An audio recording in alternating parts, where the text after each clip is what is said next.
on sait que l'impulsion est égale à mv. Et on a U est égal d de p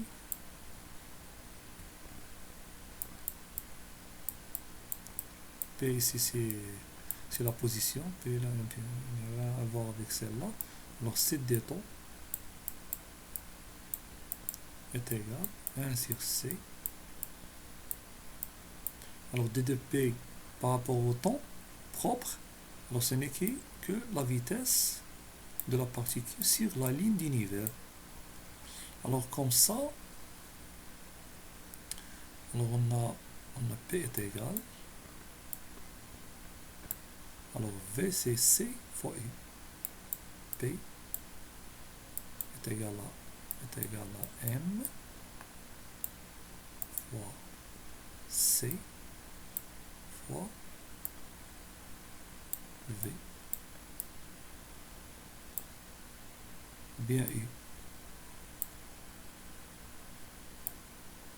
Alors on a démontré cette relation-là de la quadri-impulsion d'une particule. Alors, puisque nous avons choisi quadri-vitesse sans dimension, alors P a la dimension d'une quantité de mouvement, étant donné que la quadri-vitesse est tangente à la ligne d'univers de la particule.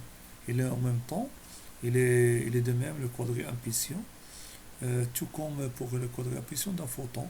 La quadri-impulsion contient l'intégralité de la description physique non quantique d'une particule matérielle sans spin ni structure interne. En particulier, la masse de la particule s'obtient à partir du carré scalaire de P, puisque la relation de normalisation de U conduit à... Alors là, le produit scalaire de deux impulsions, P, quadri-vecteur impulsion, alors est égal à M carré, C carré, U fois I, scalaire I est égal à moins 1. Alors c'est cette relation-là.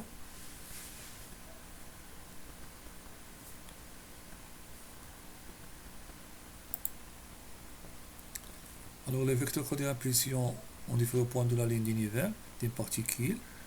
Il est toujours dans le cône de lumière, parce que il est de genre temps.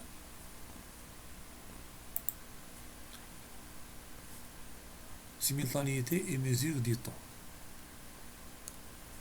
Alors pour Newton, on a un feuilletage privilégié dans l'espace-temps qu'on va voir ici. Oui, c'est pour Newton. Alors là, c'est la ligne d'univers ici, de cette particule qui se déplace ici. Alors, si on prend un point A, un autre point M, ils sont dans le même temps. Alors, on dit qu'ils sont simultanés. La simultanéité est horizontale, perpendiculaire à la ligne d'univers. Alors ça, c'est la théorie de Newton. Et l'espace-temps relativiste, aucun découpage temporel n'est donné a priori. Là, on a déjà la structure, mais ici, on suit la courbure. On suit la courbure et la métrique. C'est elle qui nous donne la simultanéité des actions, des points dans l'espace vectoriel. Alors la simultanéité est la mesure du temps. Alors, on